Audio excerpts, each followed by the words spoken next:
The blood on Sarah Holloway's threadbare skirts had dried to a rusty brown, her trembling fingers tracing the spot where her unborn child had once nestled safely inside her. 3 days of walking through the unforgiving Kansas territory had left her feet blistered and her soul hollow. When the distant whistle of the locomotive pierced the summer air, she summoned what little strength remained and stumbled toward Whispering Creek's small wooden depot, praying she'd reach it before her legs gave out completely. Sarah's vision blurred as she approached the weather-beaten platform. The summer of 1875 had been merciless drought scorching the land, disease claiming her husband, and finally, the cramping pains that had stolen her child while she walked alone on the prairie. With nothing left to lose and nowhere to go, she had followed the railroad tracks with blind determination. The few travelers milling about the platform barely glanced her way as she stumbled up the steps. Her dress, once a cheerful blue calico, hung like a dirty rag from her gaunt frame. Sarah reached for the depot wall to steady herself, but her fingers grasped only air as darkness crowded the edges of her vision. "I can't," she whispered to no one, her knees buckling beneath her. The wooden planks rose to meet her, and Sarah collapsed in a heap of faded fabric and broken dreams. Through the haze of semi-consciousness, she heard the murmurs of onlookers, none stepping forward to help.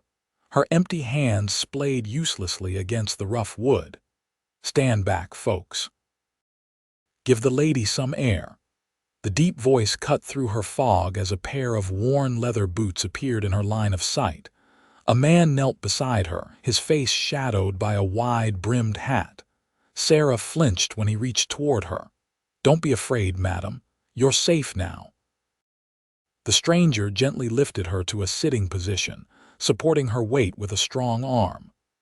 When he removed his hat, Sarah found herself looking into eyes the color of a summer sky, set in a sun-weathered face framed by chestnut hair. "Name's Clayton Reed," he said softly, offering his canteen. "And from the looks of it, you've been through hell to get here." Sarah's parched lips could barely form words. "I have." "Nothing," she managed, her empty hands trembling in her lap. Clayton's gaze was steady as he covered her hands with one of his large, calloused ones. "Mine are full enough to share," he said simply, as if offering to split the weight of her world was the most natural thing in the world. The tears Sarah had been too dehydrated to shed finally spilled onto her dirt-streaked cheeks. She didn't resist when this stranger, this cowboy, lifted her as though she weighed no more than a child and carried her away from the curious stares of the depot crowd. "Doc Miller's place isn't far," Clayton explained. His steady stride barely jostled her. "He's a good man, won't ask for payment up front." Sarah's head rested against his shoulder, the steady rhythm of his heartbeat providing unexpected comfort. "Why?" she whispered. Clayton adjusted his hold, his expression softening. "Madam, I've seen enough suffering to last 10 lifetimes. Some folks look away. I can't." The town of Whispering Creek unfolded around them, a single dusty street lined with false-fronted buildings, a saloon already doing brisk business despite the early hour, and curious townsfolk pausing in their daily routines to watch Clayton carry the half-dead stranger to the doctor's small office. "Clayton Reed, what trouble have you brought me now?" An older man with spectacles perched on his nose appeared in the doorway, his sleeves rolled up and hands still damp from washing. "Not trouble, Doc. Just someone who needs help." Clayton carried Sarah inside, laying her gently on an examination table. Found her collapsing at the depot. Doc Miller's clinical gaze assessed Sarah quickly. "Dehydration, exhaustion, possibly more. You did right bringing her here." He turned to Sarah. "Can you tell me your name, miss?" "Sarah," she whispered. "Sarah Holloway." "Well, Miss Holloway, you're in good hands now. The doctor efficiently began gathering supplies. "Clayton, fetch some fresh water while I examine her." Clayton hesitated, his eyes meeting Sarah's for a brief moment. "I'll be right outside if you need anything," he assured her before stepping out. Doc Miller worked methodically, his kind but professional manner comforting as he examined her. Sarah flinched when his hands pressed gently on her abdomen. "You've recently lost a child," he stated quietly, not a question but a sad observation. Sarah nodded, tears threatening again. "3 days ago, on the prairie." The doctor's expression remained composed, but compassion filled his eyes. "I'm very sorry, Miss Holloway. There's some infection setting in. You'll need rest, proper nourishment, and medicines. Do you have any family here in Whispering Creek?" "No, sir. No one anywhere." The stark truth of her situation hung in the air between them. Doc Miller nodded thoughtfully. "Well, we'll solve one problem at a time. First, let's get you stabilized." When Clayton returned with water, the doctor pulled him aside for a hushed conversation. "Sarah caught fragments, needs care. Nowhere to go. Infection before exhaustion claimed her, pulling her into a mercifully dreamless sleep. When she woke, the light had changed, shadows lengthening across the small room. She was clean, dressed in a simple cotton nightgown and lying on a proper bed rather than the examination table. Clayton sat in a chair nearby, hat in his hands, apparently lost in thought. "You're still here," Sarah said, her voice stronger than before. Clayton straightened, relief evident in his expression. "Promised I would be. How are you feeling? Like I might survive after all." Sarah attempted to sit up, wincing at the movement. "Doc says you need at least a week of bed rest before you should be up and about." Clayton set his hat aside and poured a glass of water from a pitcher. Here, small sips. The cool water was heavenly against her parched throat. "I can't pay for any of this," she admitted. "The doctors care this room." "Already taken care of," Clayton replied simply. Sarah studied him, trying to understand his motivation. Men in her experience always wanted something in return. "Why would you do that for a stranger?" Clayton considered her question seriously. "5 years ago, I was the one collapsed in the dirt, beaten half to death after rustlers took my herd and left me for dead. Someone helped me when I had nothing. Seems only right to pass that kindness along." His straightforward explanation disarmed her suspicions. There was nothing slick or practiced about Clayton Reed. The honesty in those blue eyes couldn't be feigned. "What will happen to me when I'm recovered?" Sarah asked, voicing the fear that had been hovering at the edges of her consciousness. "That's for you to decide," Clayton said. "But you don't need to worry about it tonight. For now, rest."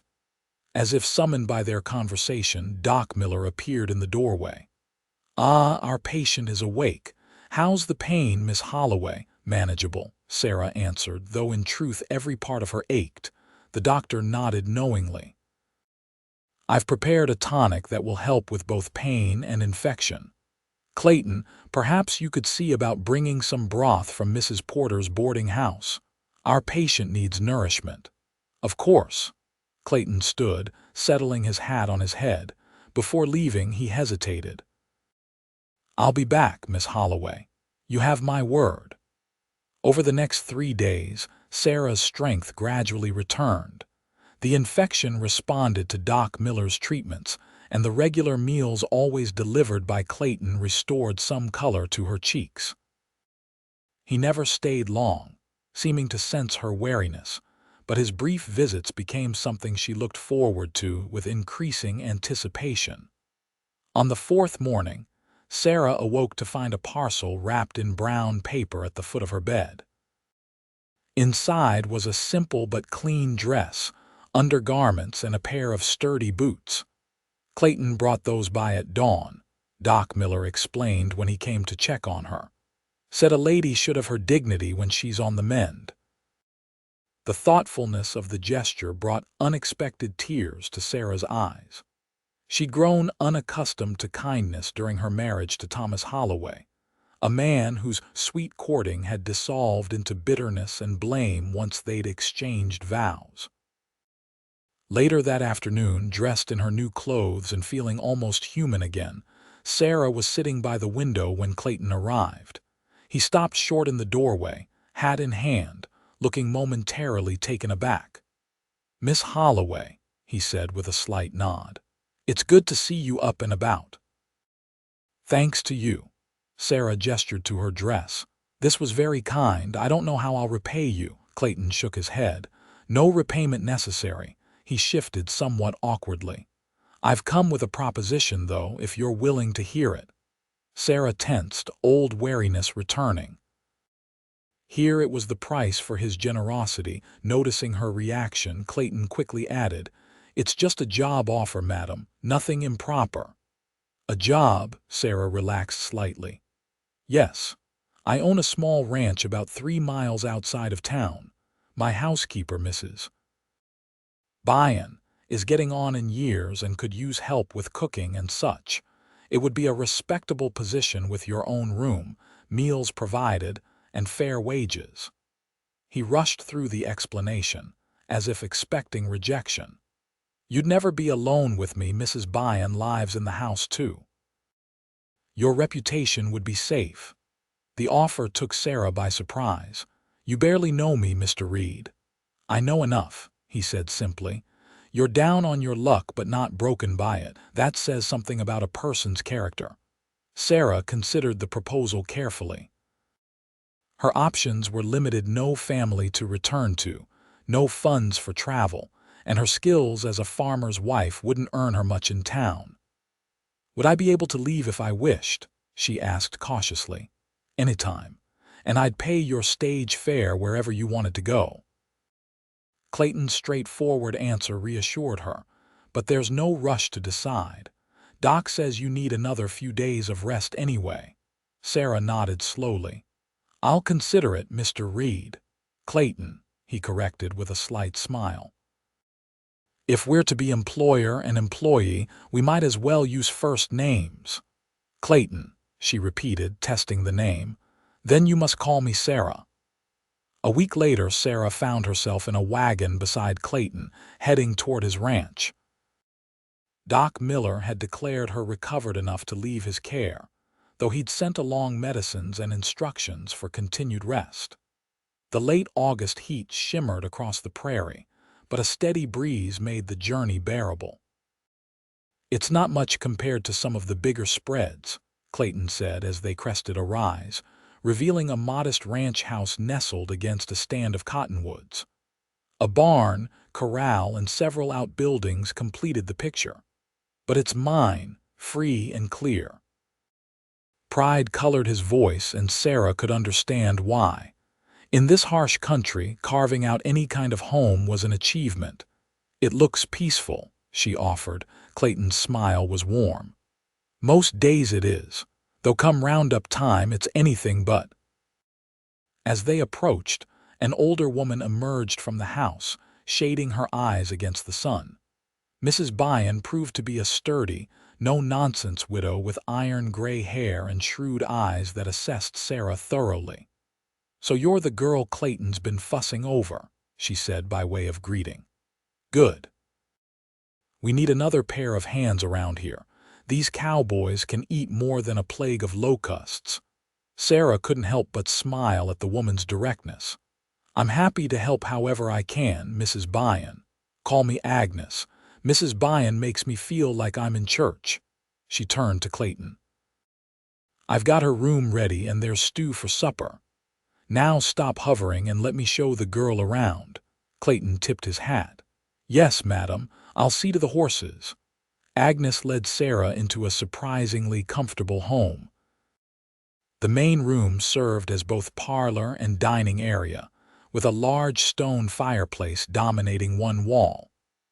Simple but sturdy furniture, clean curtains at the windows, and a few touches like a vase of wildflowers on the table gave the place a welcoming feel. "Clayton built most of this himself," Agnes explained as they continued to the kitchen. Started with just a one-room cabin when he came here 6 years ago. Added on bit by bit. Sarah's room was small but private, located off the kitchen. A narrow bed with a colorful quilt, a chest of drawers, and a small table with a basin and pitcher comprised the furnishings. A window overlooked the cottonwood grove, where a creek glinted in the afternoon light. "It's lovely," Sarah said sincerely, setting down her meager belongings, just a bundle containing the few items Clayton had purchased for her in town. Agnes nodded approvingly. "Clayton said you've had a rough go of it. Well, you won't find any prying questions from me. Everyone deserves a fresh start." The woman's matter-of-fact acceptance nearly undid Sarah's composure. "Thank you," she managed. "Rest a bit before supper. Clayton has 2 hands who eat with us, Pete and Jonah. Good boys, if a bit rough around the edges. They bunk in the stable." True to Agnes's word, supper that evening introduced Sarah to the ranch hands Pete, a gangly youth barely out of his teens with a shock of red hair, and Jonah, an older man with a weathered face and taciturn manner. Both men were polite if somewhat awkward in her presence. The meal was simple but hearty: beef stew, cornbread, and canned peaches for dessert. The conversation flowed naturally, mostly about ranch business, with Agnes occasionally drawing Sarah in with a direct question about her cooking experience or household skills. Clayton remained quiet through much of the meal, though Sarah caught him watching her with an unreadable expression when he thought she wasn't looking. When the dishes were cleared, he finally addressed her directly. "I hope you'll be comfortable here, Sarah. Tomorrow you can just rest and get your bearings. Agnes will show you the routine when you're ready." "I'm not afraid of work, Clayton," Sarah assured him. "I've been taking care of a household since I was 15. He nodded, a flicker of admiration in his eyes. "I don't doubt it. But Doc Miller was clear that you needed time to fully recover your strength." Agnes snorted. "Listen to him acting like he's never worked through an injury. Man broke his arm last spring and was back riding the next day." "That was different," Clayton protested. "Of course it was," Agnes said with heavy sarcasm. "Men's pain is always different, isn't it?" She turned to Sarah with a conspiratorial look. "He'll learn someday." The easy banter between them spoke of a comfortable relationship built on mutual respect. Sarah found herself relaxing, the knot of tension she'd carried for so long beginning to loosen just slightly. Later, lying in her new bed, Sarah listened to the unfamiliar sounds of the ranch settling for the night: distant cattle lowing, the creak of the windmill, occasional soft footsteps as the household moved about. For the first time in months, she didn't feel the crushing weight of desperation pressing down on her. She thought of Clayton, his quiet strength, the kindness in his eyes when he'd found her at the depot, the way he'd created this opportunity for her without asking anything in return. It seemed almost too good to be true, and Sarah had learned the hard way that when something seemed that way, it usually was. Yet, as she drifted toward sleep, Sarah allowed herself a small, fragile hope that perhaps this time would be different. The days fell into a rhythm as September arrived with cooler mornings and golden afternoons.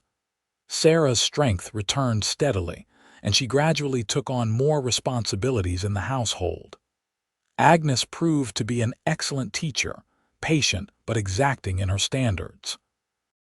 Clayton maintained a respectful distance, often leaving before dawn and returning after Sarah had retired for the evening. When their paths did cross, he was unfailingly polite but careful not to intrude on her space or make her uncomfortable in any way. "That man is riding extra fence lines just to give you breathing room," Agnes commented one afternoon as they kneaded bread dough side by side. "Never seen him stay away from his own table so much." Sarah felt a flush creep up her neck. "I don't want to disrupt his home." Agnes fixed her with a knowing look. It's not disruption he's avoiding, girl. It's his own interest in you. I'm sure you're mistaken, Sarah protested, focusing intently on the dough beneath her hands. He's simply being kind to someone in need. Clayton Reed is kind to every stray dog and lost calf in the territory, Agnes agreed. But he doesn't look at them the way he looks at you when he thinks no one's watching. The observation left Sarah unsettled. Her experience with men's interest had taught her caution. Thomas had courted her with sweet words and promises, only to reveal a different nature once the wedding vows were spoken. The marks of his temper, both physical and emotional, had faded from her body, but remained vivid in her memory. That evening, when Clayton returned earlier than usual for supper, Sarah found herself studying him surreptitiously. He was nothing like Thomas in appearance, where her husband had been slight and fair. Clayton was tall and broad-shouldered, his skin darkened by constant exposure to the elements. But it was the differences in manner that struck her most forcefully. Clayton's movements were measured and deliberate, his voice even-toned even when giving instructions to his men. Thomas had been quick to anger, explosive in his displeasure. "Something on your mind, Sarah?" Clayton asked, catching her gaze across the table. Embarrassed at being caught staring, Sarah quickly replied, "I was just thinking that I haven't properly thanked you for all you've done." "No thanks needed. You've more than earned your keep already. Agnes says the kitchens never run smoother." The older woman harumphed. "What I said was that it's nice having someone who doesn't burn the biscuits every other day, unlike some cowboys I could name." This drew chuckles from Pete and Jonah, lightening the moment. After the meal, when the men had gone to the bunkhouse and Agnes to her room, Sarah found herself alone with Clayton for the first time since arriving at the ranch. "Would you like to sit outside for a while?" he offered, gesturing toward the porch. "Evening's pleasant." Sarah hesitated only briefly before nodding. They settled into chairs facing the darkening prairie, a respectful distance between them. The first stars were appearing in the deepening blue of the sky, and somewhere in the distance, a coyote called. "I grew up in Ohio," Clayton said after a comfortable silence. "Never saw stars like this back there. Too many trees." "Missouri," Sarah offered in return. "Near Springfield, long way from home." Sarah wrapped her arms around herself. "This is home now. There's nothing left for me back there." Clayton didn't press for details, just nodded. "I understand that feeling." "How did you end up here?" she asked, genuinely curious about this man who had shown her such unexpected kindness. Clayton stretched his long legs out before him. "War ended and everything was different. My older brother inherited the family farm, but there wasn't enough to support us both. I drifted west, worked cattle drives, saved every penny. When I saw this land, something just fit." He glanced at her. "Sometimes you just know where you belong." The simple sincerity in his voice touched something in Sarah. She'd never had that certainty, that sense of belonging. Even before her marriage soured, she'd felt adrift, fulfilling the expectations of others rather than following any path of her own choosing. "I've never known that feeling," she admitted quietly.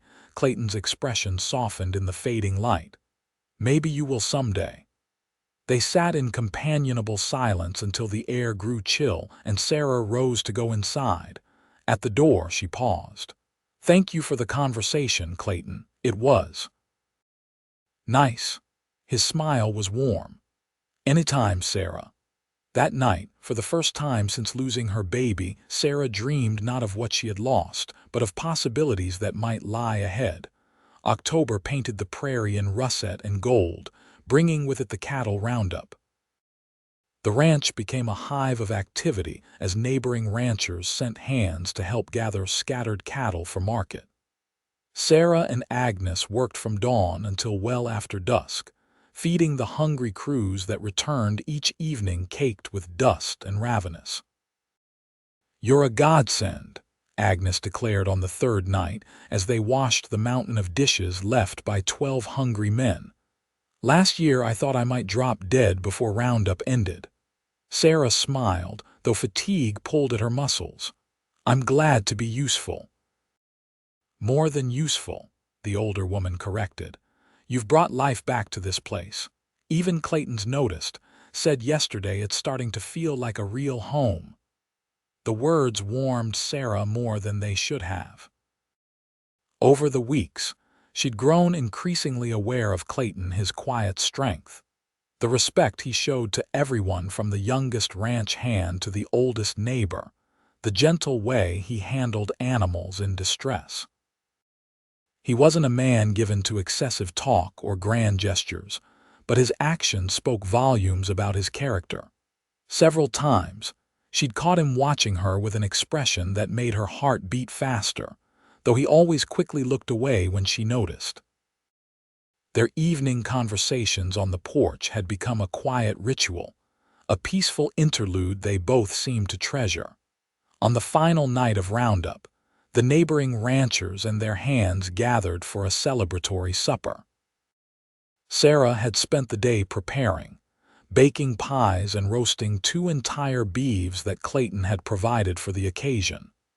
The atmosphere was festive, with music from a fiddle and harmonica adding to the merriment.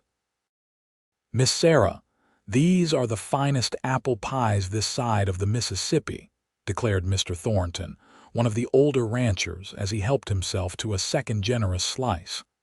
Clayton's a lucky man to have found you. Sarah felt heat rise to her cheeks. I'm just the housekeeper, Mr. Thornton. The old man's eyes twinkled. For now, maybe. He wandered off before she could respond, leaving Sarah flustered. Later, as the celebration continued around the bonfire outside, Sarah slipped away to the quiet of the kitchen. The day had been long, and while the festivities were enjoyable, she found herself craving a moment of solitude. Hiding out, Clayton's voice came from the doorway, startling her. Just catching my breath, she admitted. It's been a busy day. He stepped into the kitchen, closing the door slightly to muffle the sounds of revelry outside. You've worked harder than anyone this week. The men can't stop talking about your cooking. It's nothing special. It is to them, to me. Clayton moved closer, his usual careful distance momentarily forgotten. You've brought something to this place, Sarah, something it was missing. The intensity in his blue eyes made her breath catch. And what's that, Grace? He said simply. A kind of gentleness that makes a house more than just a place to sleep. The sincerity in his voice touched her deeply. I should be thanking you, she said softly. You gave me a chance when I had nothing. Clayton shook his head. You had plenty, courage, resilience. The strength to keep going when most would have given up. His hand moved as if to touch her face, then dropped back to his side. I admire that more than I can say. The moment stretched between them, charged with unspoken feelings. Sarah found herself wanting to step closer, to discover what it might be like to be held by this man who had shown her nothing but respect and kindness. A burst of raucous laughter from outside broke the spell. Clayton stepped back, his expression shifting to one of careful neutrality. I should get back to my guests, he said. Will you join us? In a little while, Sarah promised, needing time to gather her composure. After he left, she pressed cool hands to her flushed cheeks, trying to make sense of the emotions swirling within her. It had been so long since she'd allowed herself to feel anything beyond grief and fear that the tentative stirrings of attraction terrified her. Thomas had taught her the danger of trusting too easily, of believing a man's gentle facade. Yet everything she had observed about Clayton spoke of genuine decency not just toward her, but toward everyone in his orbit. When November arrived with its biting winds and early frosts, life at the ranch settled into a quieter rhythm. The cattle had been sold, bringing a healthy profit that Clayton shared generously with his hands. Pete had departed to visit family for the winter, leaving only Jonah to help with the reduced workload of the colder months. Sarah found herself spending more time with Clayton, as the shorter days and inclement weather kept everyone closer to home. They played checkers in the evenings while Agnes knitted by the fire, shared books from Clayton's modest but carefully curated library, and talked about childhoods, dreams, the changing seasons, everything except the growing connection between them that neither seemed ready to acknowledge openly. "You should teach Sarah to ride," Agnes suggested one morning at breakfast. "Girl's been here nearly 3 months and hasn't been further than the barn." Clayton glanced at Sarah. "Would you like that?" The idea was both appealing and intimidating. "I've never been on a horse," she admitted. "They always seemed so large," Clayton smiled. "I have just the mare for a beginner, gentle as a lamb." That afternoon, true to his word, Clayton introduced Sarah to Daisy, an older mare with a placid disposition. He was patient and thorough, explaining everything before he helped her mount, his hands strong and steady at her waist. "Keep your back straight," he instructed, adjusting her posture with a light touch on her shoulder. "That's it. Now hold the reins like this." Sarah's initial nervousness faded as Clayton led Daisy around the corral, gradually lengthening the lead rope until she was guiding the horse herself. The sensation of being astride such a powerful animal was exhilarating once she overcame her fear. "I think you're a natural," Clayton praised as they finished the lesson. "A few more sessions and you'll be ready to ride out on the range." "I'd like that," Sarah said, surprised to realize how much she meant it. "Thank you for being so patient." Clayton's smile reached his eyes, crinkling the corners. "It's easy to be patient with someone who tries as hard as you do." As he helped her dismount, his hands lingered at her waist a moment longer than necessary. Sarah found herself looking up into his face, noticing the flecks of darker blue in his eyes, the slight cleft in his chin partially hidden by stubble. "Clayton," she began, not entirely sure what she wanted to say. A sudden clatter from the barn broke the moment.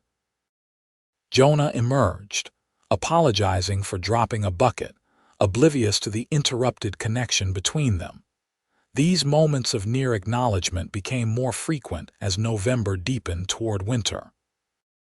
A brush of hands while passing the coffee pot, a shared laugh over Agnes's forthright observations about the neighbors, quiet conversations that stretched late into the evening when the older woman had retired, each instance built upon the foundation of trust and respect that had been growing between them.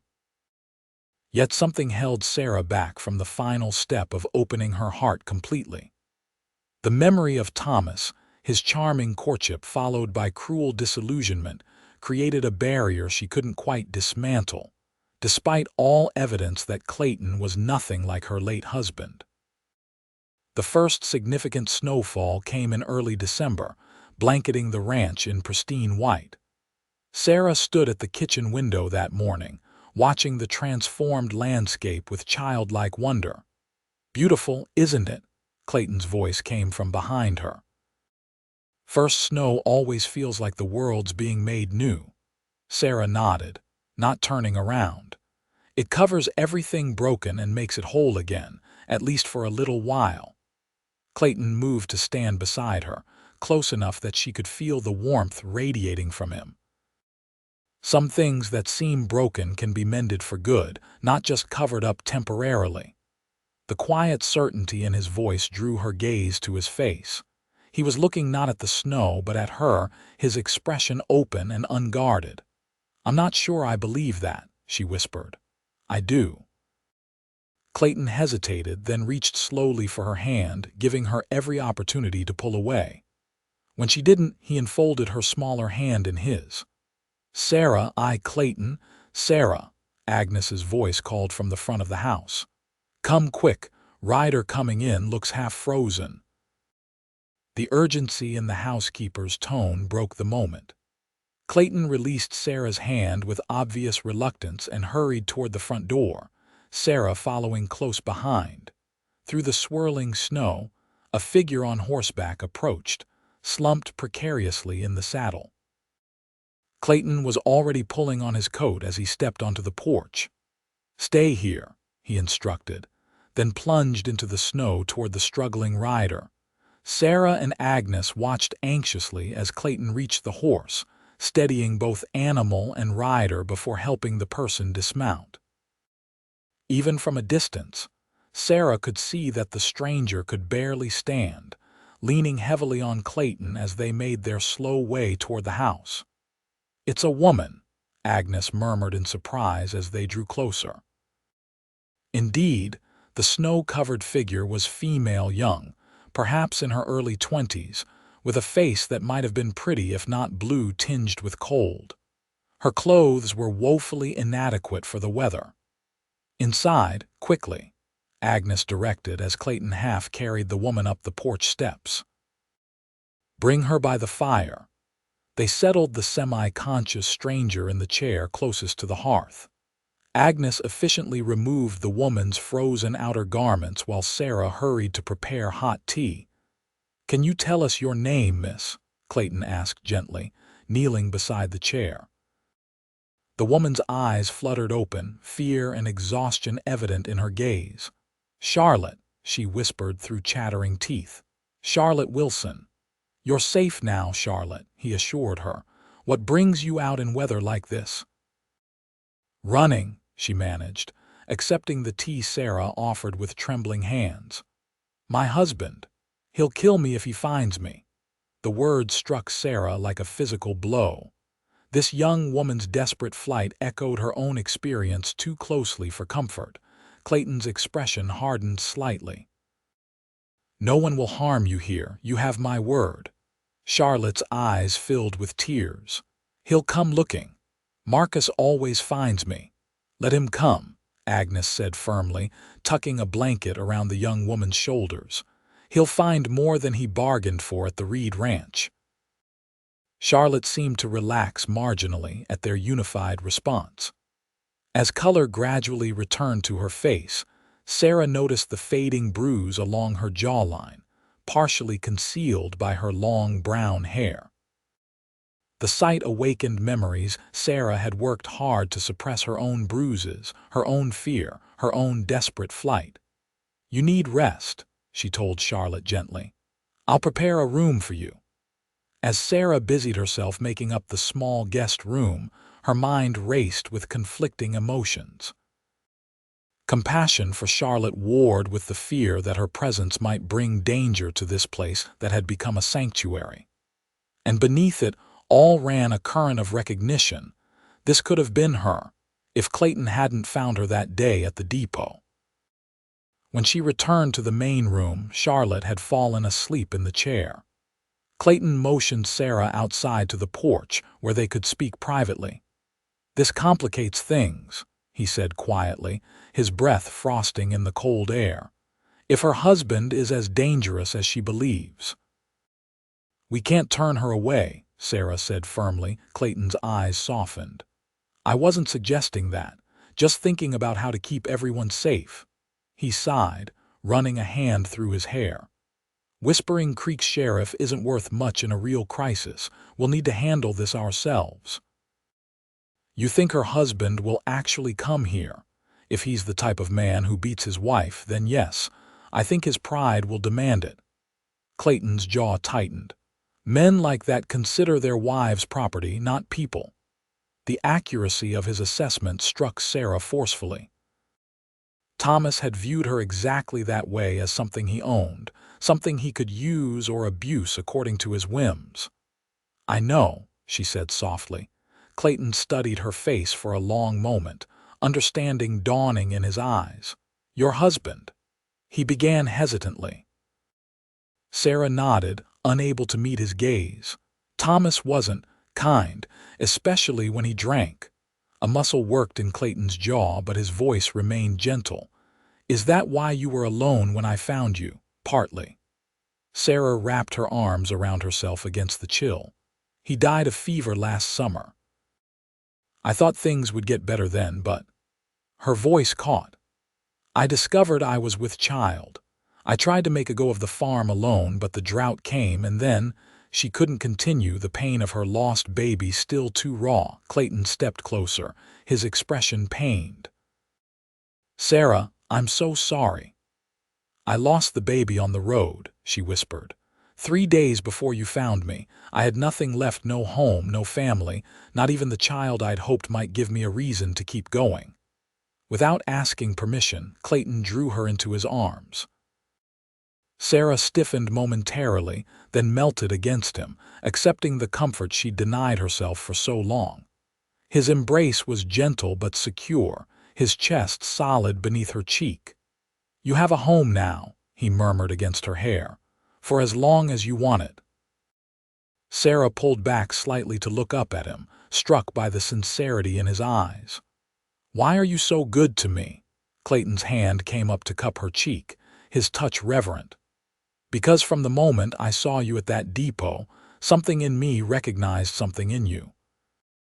Like finding a piece of yourself you didn't know was missing." The simple truth of his words resonated deep within her.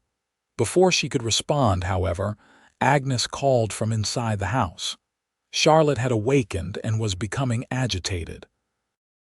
The moment broken, they returned inside to find the young woman trying to rise from the chair despite Agnes's protests. "I shouldn't have come here," Charlotte was saying, panic edging her voice. "I'm putting you all in danger." "Sit down before you fall down, girl," Agnes ordered. "No one's sending you back to that monster." Charlotte looked to Clayton and Sarah as they entered. "You don't understand. Marcus has friends, men who'll help him. He's got money, influence." "So do I," Clayton said calmly. "And more importantly, I have neighbors who'll stand with me against any man who thinks he can mistreat a woman and get away with it." His quiet confidence seemed to reassure Charlotte. She sank back into the chair, the brief surge of energy dissipated. "Now," Agnes said practically, "you need proper food and rest. Sarah, help me get her to bed, then we'll see about supper." The remainder of the day passed in a flurry of domestic activity, with Charlotte settled in the guest room and the household maintaining a semblance of normalcy despite the undercurrent of tension. Clayton spent time in the barn with Jonah, no doubt discussing precautions and watches. That evening, after Charlotte had been fed and settled for the night, Sarah found Clayton on the porch despite the cold, gazing out at the snow-covered landscape.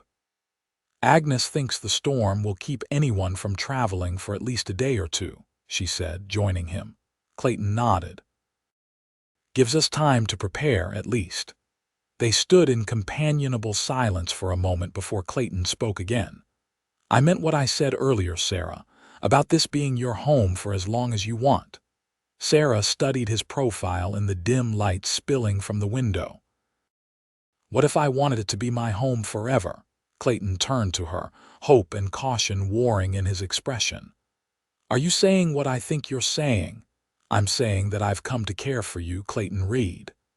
The admission felt both terrifying and liberating. "More than I thought possible after everything." Clayton's smile was slow and warm as sunrise. "I've been falling in love with you since the day I found you at that depot, Sarah Holloway." The word love hung in the air between them, momentous and fragile. Sarah reached for his hand, twining her fingers with his. "I'm still afraid sometimes," she admitted. "Afraid to trust what I feel, afraid that the past might repeat itself."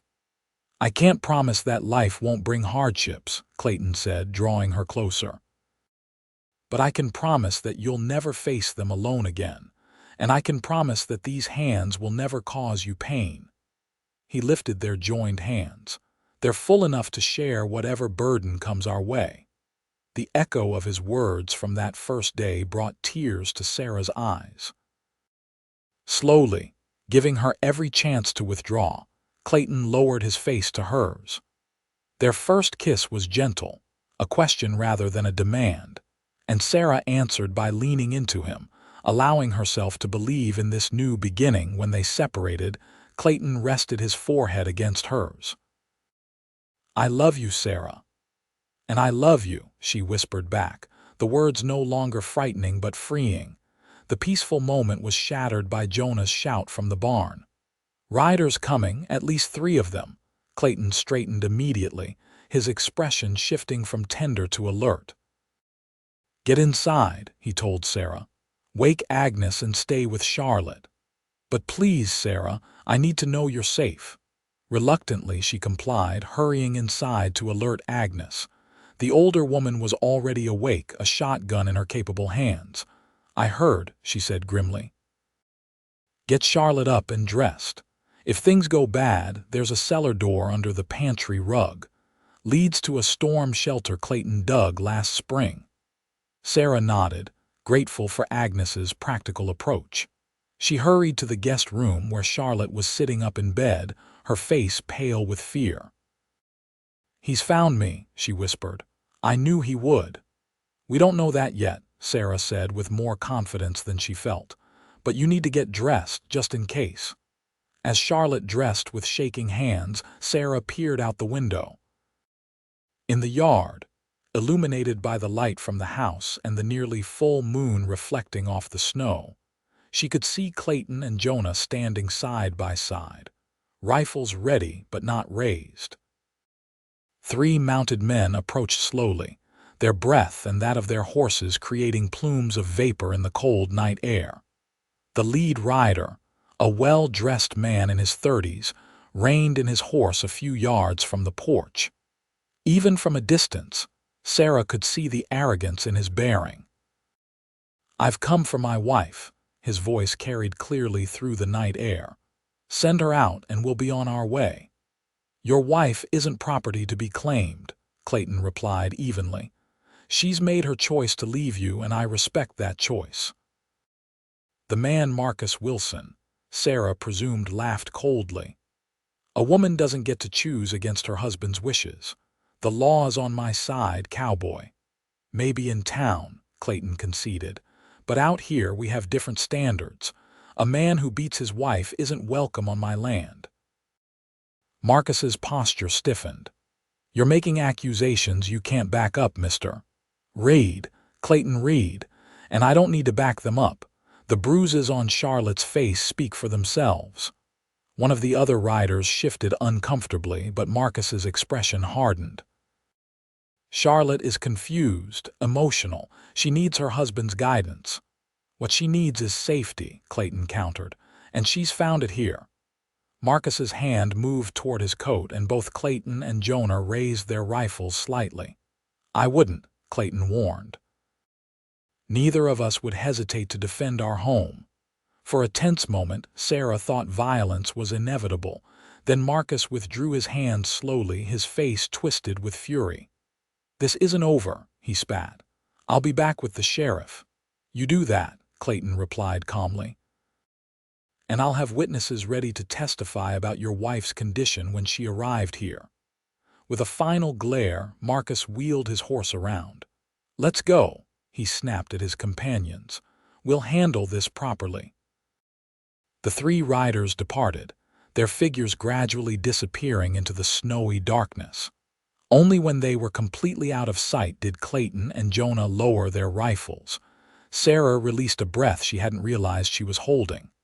Beside her, Charlotte was trembling violently. "He'll be back," she whispered. "And next time he won't leave without me." Sarah squeezed the younger woman's hand. "We won't let him take you." When Clayton and Jonah returned inside, their grim expressions confirmed Sarah's fears. "He'll be back," Clayton stated, echoing Charlotte's prediction. "Probably with the sheriff, who owes his position to men like Wilson." "What can we do?" Sarah asked. Clayton considered for a moment. "Charlotte needs to get somewhere beyond Wilson's reach." "Jonah, how soon can you have the wagon ready?" The older hand nodded. "First light if the snow holds off." "Good. We'll take Charlotte to my sister's place in Colorado. Rebecca and her husband run a successful ranch near Denver. Wilson's influence won't extend that far. Charlotte looked up, hope flickering in her eyes for the first time. You do that for me, a stranger. Clayton's gaze met Sarah's briefly. Someone once did the same for me when I needed it most. It's only right to pass that kindness along. The plan was quickly formed. Jonah would drive Charlotte to the train station in the next county, where Wilson would be less likely to look for her. From there, she would travel to Denver with a letter of introduction to Clayton's sister. I'll never be able to repay you, Charlotte said tearfully as the preparations were completed. Live a good life, Sarah told her. That's repayment enough. As the household finally settled for what remained of the night, Sarah found herself unable to sleep. The confrontation with Wilson had stirred too many memories, too many parallels to her own past. Eventually, she rose and made her way to the kitchen, intending to make tea. She found Clayton already there, sitting at the table with a cup of coffee, his expression thoughtful. Couldn't sleep either, he asked as she entered. Sarah shook her head, taking the seat across from him. Too much happening too quickly. Clayton reached across the table to take her hand. I'm sorry Charlotte's situation brought back painful memories for you. Don't be, Sarah said. Helping her feels right. Like maybe there's a purpose to what I went through if it means I can understand what she's facing now. Clayton's thumb traced gentle patterns on the back of her hand. You're remarkable, you know that, Sarah smiled slightly. I'm just doing what you did for me, offering help when it's needed most. There's more to it than that. Clayton's expression grew serious. Sarah, earlier tonight, before all this happened, we were talking about us, about feelings that have been growing between us. I remember, she said softly. I meant every word I said. I love you, and if you'll have me, I want to build a life with you, not as my housekeeper, but as my wife. The simplicity and sincerity of his proposal brought tears to Sarah's eyes. Are you certain, after knowing what my past holds? Your past is part of what made you the woman I love, Clayton said firmly.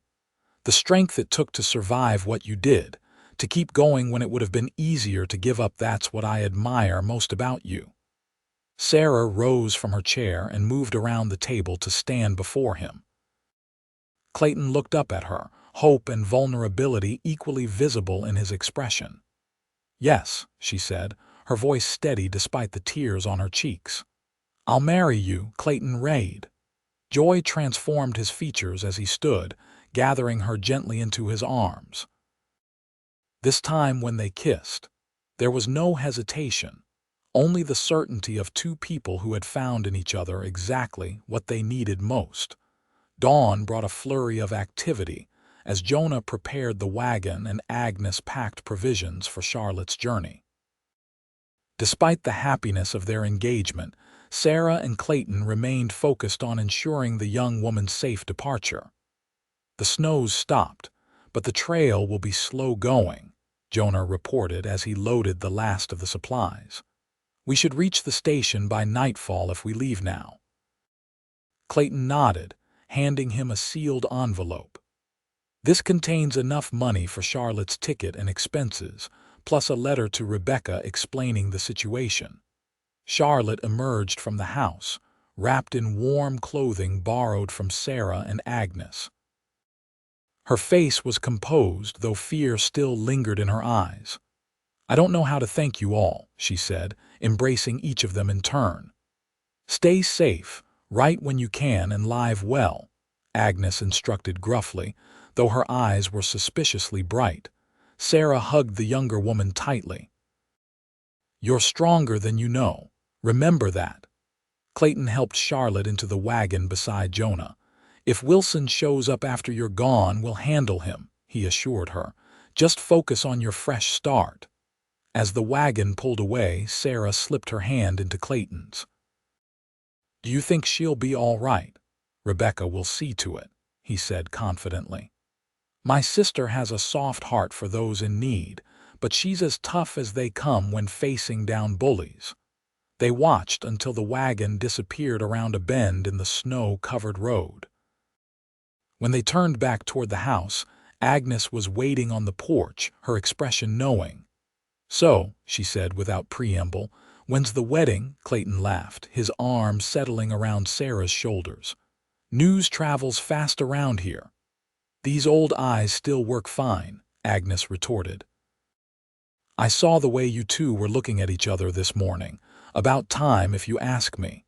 Sarah felt a blush warm her cheeks. "We haven't decided on a date yet." "Spring would be nice," Agnes mused. "Give us time to prepare properly." The whole county will want to celebrate Clayton Reed finally getting hitched. As Agnes bustled inside, already planning, Clayton turned to Sarah. "Is spring too long to wait? I'd marry you tomorrow if you were willing." Sarah smiled up at him. "Spring sounds perfect."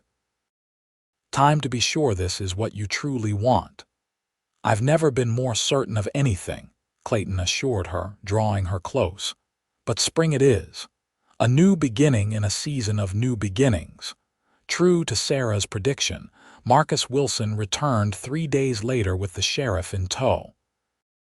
By then, Charlotte was safely on her way to Denver, and the inhabitants of the Reed Ranch presented a united front. "Your wife isn't here, Wilson," Clayton stated calmly from the porch, where he stood flanked by Sarah and Agnes. "She's gone somewhere you can't reach her." The sheriff, a portly man with a perpetually uncomfortable expression, shifted in his saddle. "Now see here, Reed, a husband has rights to his wife's whereabouts." "Not when he abuses those rights," Sarah spoke up, stepping forward. "Charlotte Wilson arrived here with bruises on her face and terror in her eyes. We helped her escape a dangerous situation, nothing more." Wilson's face darkened with rage. "You have no proof of any mistreatment. This is kidnapping, plain and simple." "Actually," Agnes interjected, producing a folded paper from her pocket, "we have Charlotte's sworn statement, witnessed by myself and Sarah, detailing the abuse she suffered at your hands. Would you like the sheriff to read it?" The sheriff looked increasingly uncomfortable. "Look, Wilson, if the woman's gone of her own free will and left a statement behind." "This is outrageous," Wilson spluttered. "They're conspiring against me." "We're protecting someone who couldn't protect herself," Clayton corrected. "Now, I suggest you leave my property before things get unpleasant." For a moment, it seemed Wilson might push the confrontation further. Then, with a venomous glare, he wheeled his horse around. "This isn't over, Reed. No one crosses Marcus Wilson without consequences." "Is that a threat?" Clayton asked mildly. Wilson didn't answer, spurring his horse into a gallop away from the ranch. The sheriff lingered briefly.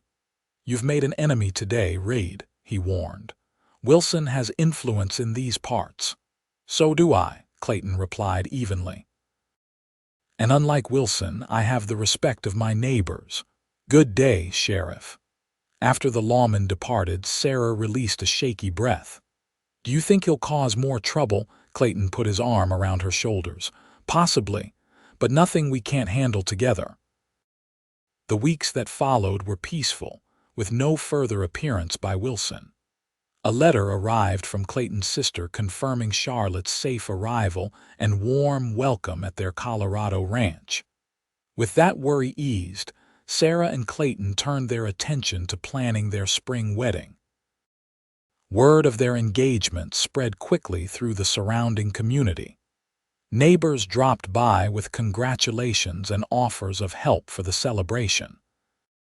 Sarah, who had always felt like an outsider during her marriage to Thomas, found herself embraced by the close-knit ranching families of the area. "They like you for yourself," Clayton explained when she expressed surprise at the warm reception. "These people value honesty and hard work above all else. You've shown them both." Christmas came, bringing with it a festive atmosphere despite the bitter cold outside.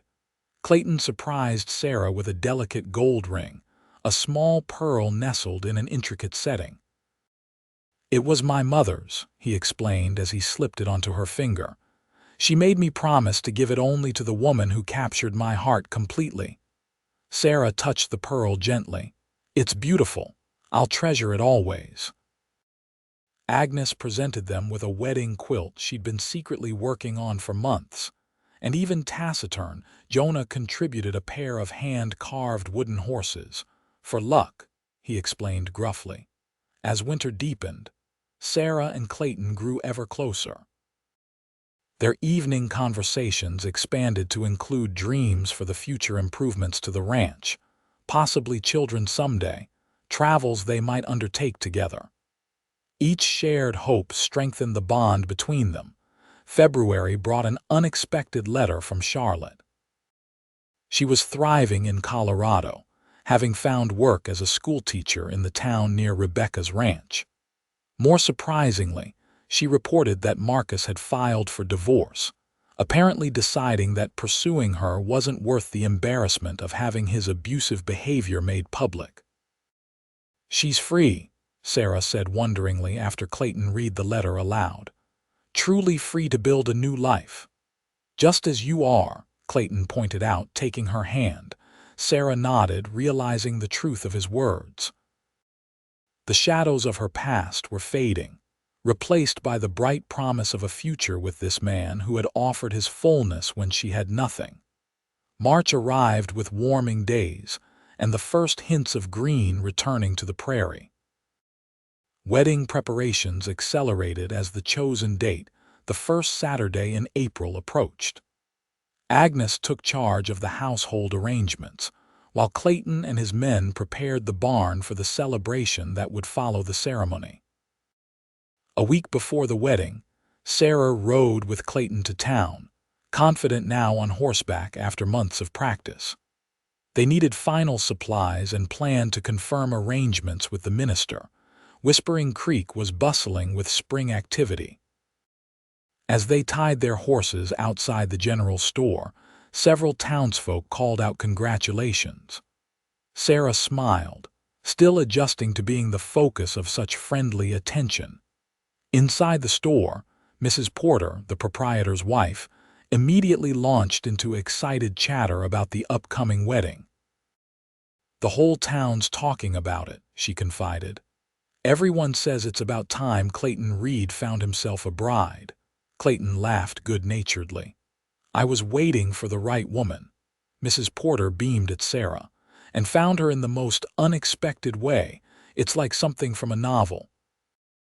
As they gathered their supplies, the store's bell jingled, announcing another customer. Sarah glanced up, then froze. Marcus Wilson stood in the doorway, his cold gaze fixed directly on her. Clayton noticed her reaction immediately, turning to place himself between Sarah and the newcomer. "Wilson," he acknowledged tersely. "Thought you'd be back east by now." "My business in the territory isn't quite finished," Wilson replied, his voice smooth but eyes hard. "I see congratulations are in order. Planning to rescue this one too, Reed." Sarah felt Clayton tense beside her, but his voice remained steady. "We're just here for supplies, Wilson. No need to make this unpleasant." Wilson stepped closer, ignoring Clayton to address Sarah directly. "I wonder if your fiancé knows everything about you, Mrs. Holloway." "Or should I say, Miss Connors?" Sarah's blood turned to ice. "No one in Whispering Creek knew her maiden name." "That's enough," Clayton warned, his tone hardening. "I made inquiries about the woman who helped steal my wife," Wilson continued, his smile malicious. "Imagine my surprise when I discovered Sarah Holloway's interesting history. Tell me, does Reed know you were engaged to another man before Thomas Holloway? That you jilted him at the altar?" The half-truth struck Sarah like a physical blow. James Porter had indeed been her fiancé, but she hadn't jilted him. She'd fled after discovering his involvement in illegal activities that had later sent him to prison. It was a chapter of her life she tried to forget, one that had no bearing on her present. "My past is none of your concern," Sarah managed, finding her voice. Perhaps not, Wilson conceded with false politeness. But secrets have a way of poisoning relationships. Just something to consider before your wedding day. With a mocking tip of his hat, Wilson departed, leaving a stunned silence in his wake. Mrs. Porter and the other customers pretended absorption in their shopping, though Sarah could feel their curious glances. Clayton placed a gentle hand on her elbow. "Let's finish up and head home." They completed their purchases in silence and left the store. Once mounted and on the road back to the ranch, Clayton finally spoke. "You don't owe me any explanations, Sarah." She reined her horse to a stop, forcing Clayton to do the same. "But I want to explain." Wilson twisted the truth to cause harm, but there is truth in what he said. Clayton waited patiently as Sarah gathered her thoughts. "Before Thomas, I was engaged to a man named James Porter. He seemed kind, respectable, the son of a local banker, but I discovered he was involved in counterfeiting." Sarah's hands tightened on the reins. "When I confronted him, he threatened me, said no one would believe me over him, so I ran the night before our wedding." Clayton's expression remained open, non-judgmental. "That took courage." "Thomas was a freighter who passed through town regularly. He offered me protection, a way out. Marriage seemed safe." Sarah's voice dropped. "I didn't learn until later what kind of man he truly was." "So you went from one bad situation to another," Clayton said softly. "I'm sorry you endured that, Sarah." She searched his face. "You're not angry that I didn't tell you. We all have parts of our past we'd rather not revisit," Clayton replied. "What matters is who you are now and what we're building together." Relief washed over Sarah. "I love you," she said simply. Clayton smiled, reaching across the space between their horses to take her hand. "And I love you. Nothing Wilson or anyone else says can change that." They returned to the ranch to find Agnes in a state of excitement. A letter had arrived from Charlotte, along with a package containing a beautiful hand-embroidered tablecloth as a wedding gift. "Girl's got real talent with a needle," Agnes declared, displaying the intricate work. "Says in her letter she's being courted by a local rancher now. Seems things are looking up for her." The news lifted Sarah's spirits after the unpleasant encounter with Wilson. That evening, as they sat on the porch watching the sunset paint the prairie in gold and crimson, she leaned against Clayton's shoulder. "Do you ever wonder at the chain of events that brought us together?" she asked. "If I hadn't lost everything, if you hadn't been at the depot that day." Clayton's arm tightened around her. "I prefer to think it wasn't chance at all, but something more purposeful. As if all the hard roads we both traveled were leading us to that moment." Sarah considered this perspective. "A hopeful way to view suffering," she observed. "Hope is what gets us through the darkest times," Clayton replied. "And sometimes, when you least expect it, hope becomes reality." The wedding day dawned clear and mild, as if nature itself approved of the union. Sarah stood at her bedroom window, watching the early light transform the landscape. So much had changed in the 7 months since she'd collapsed at the Whispering Creek depot, empty-handed and hopeless. Agnes bustled in, carrying a breakfast tray. "Can't have you fainting from hunger at your own wedding," she announced. "Eat up, then we'll get you ready." The dress was simple but elegant cream-colored cotton with delicate lace at the collar and cuffs, ordered from a catalog in Denver. Agnes had insisted on this extravagance, overriding Sarah's protests that her Sunday dress would suffice. "A bride should look like a bride," the older woman had declared firmly. As Agnes helped arrange her hair, weaving spring wildflowers into the dark strands, Sarah felt a deep contentment settle over her. The grief and fear that had been her constant companions for so long had finally released their hold.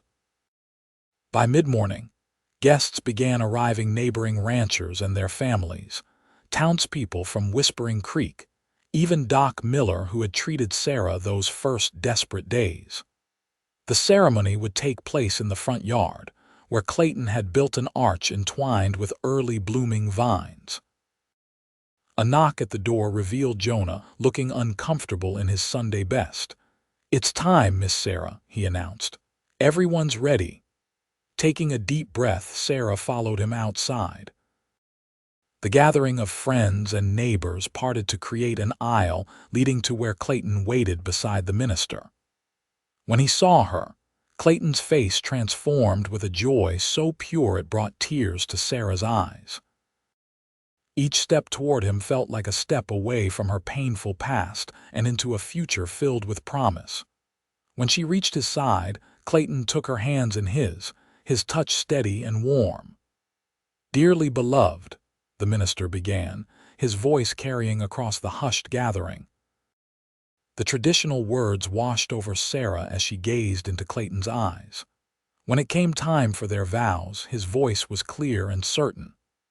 "I, Clayton James Reed, take you, Sarah Elizabeth Holloway, to be my lawfully wedded wife. I promise to love, honor, and cherish you in sickness and in health, in good times and bad, for as long as we both shall live. These hands," he squeezed hers gently, "will work for you, protect you, and hold you through whatever life brings our way." Sarah's voice trembled slightly as she repeated her own vows, adding, "I promise to face each day with the courage and hope you've taught me, and to make our home a place of peace and joy." The minister smiled. "By the authority vested in me, I now pronounce you husband and wife. You may kiss your bride." Clayton drew her close, his kiss tender yet passionate, sealing their commitment as their friends erupted in cheers and applause. The celebration that followed lasted well into the evening. The barn had been transformed with lanterns and wildflowers, tables laden with food contributed by neighbors, and a small band playing lively tunes that had everyone dancing. As the sun began to set, Sarah found a quiet moment with Charlotte's embroidered tablecloth, now displayed proudly among the wedding gifts. "It's beautiful, isn't it?" Clayton said, appearing at her side. "A reminder that even broken lives can create something lovely." Sarah leaned into his embrace. "Do you think she'll find happiness like we have?" "I believe she will," Clayton replied. "Some people are too strong to be kept down for long." They were interrupted by Agnes announcing it was time for the newlyweds to depart. Clayton had arranged for them to spend their wedding night at the hotel in town, a rare luxury in their frontier existence. Amid good-natured teasing and a shower of rice, they climbed into the decorated wagon. As Clayton took the reins, Sarah looked back at the gathering, Agnes wiping suspiciously at her eyes, Jonah raising his hat in salute, neighbors and friends waving farewell. "Happy?" Clayton asked as they pulled away. Sarah rested her head on his shoulder.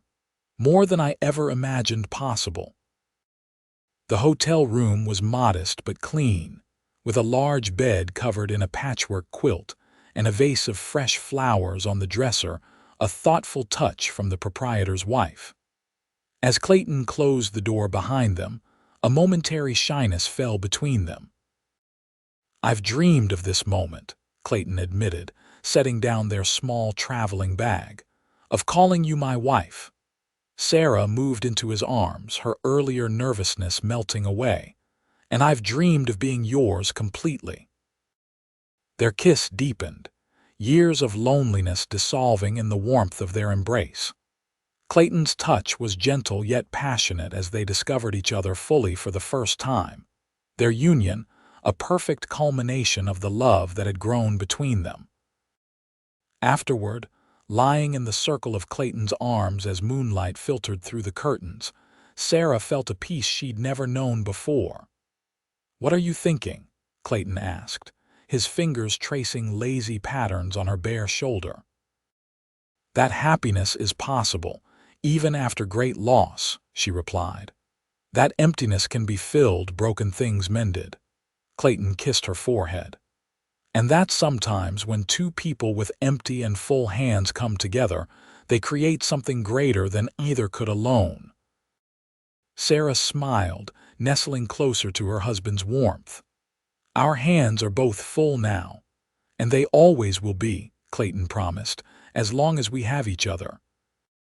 5 years later, Sarah stood on the porch of the expanded ranch house, watching as Clayton lifted their 3-year-old daughter onto her first pony.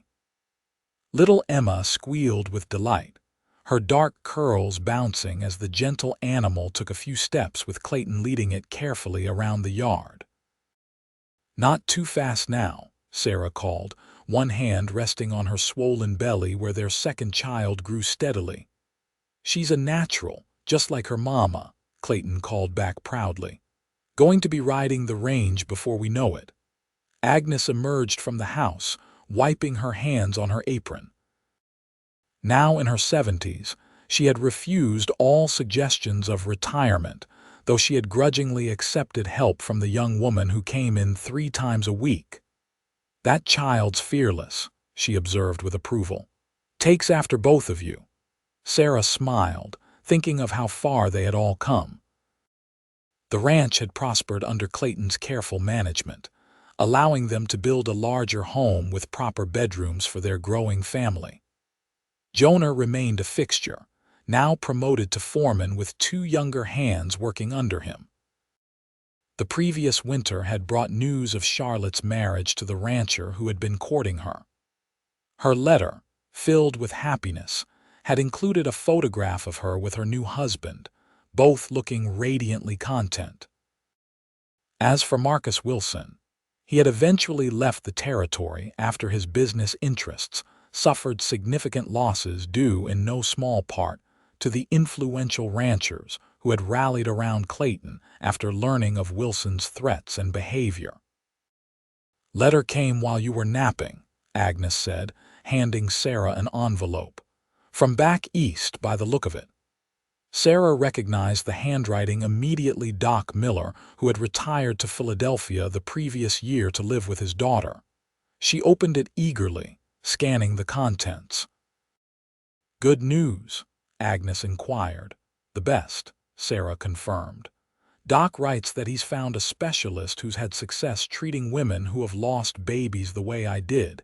He thinks there might be a way to prevent complications with this one." Agnes squeezed her arm.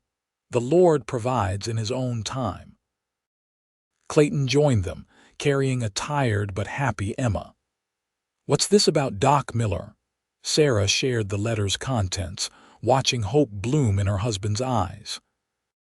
They had been blessed with Emma after a difficult pregnancy, but the doctor's warnings about future children had been a shadow over their joy. "We'll write to this specialist immediately," Clayton decided. "And if need be, we'll make the journey east before the baby comes." As the sun began to set, painting the prairie in shades of gold and purple, the family gathered around the dinner table. Agnes had outdone herself with a roast, fresh vegetables from their garden, and an apple pie for dessert. "We should give thanks," Clayton suggested, taking Sarah's hand on one side and Emma's on the other. As they bowed their heads, Sarah's heart overflowed with gratitude. From the moment she had collapsed at the depot, empty-handed and despairing, to this abundant life surrounded by love, her journey had been one of healing and hope. Clayton's prayer was simple but heartfelt. For full hands and full hearts, for family and friends, for second chances and new beginnings, we give thanks. "Amen," Sarah whispered, squeezing his hand. Later, as they tucked Emma into bed, the little girl reached up to touch Sarah's cheek. "Tell the story, Mama," she requested sleepily. "About you and Papa." It had become a favorite bedtime ritual, this simplified version of their meeting. Sarah smiled, brushing dark curls from her daughter's forehead. "Once upon a time," she began, "a very tired lady arrived in a small town with nothing at all. But a kind cowboy saw her and said, 'My hands are full enough to share.' And because he was willing to share what he had, both of their lives became filled with more love than either thought possible. "And they lived happily ever after," Emma mumbled, her eyes drifting closed. "Yes, my darling," Sarah whispered, looking up to find Clayton watching from the doorway, his eyes filled with tenderness. "They most certainly did.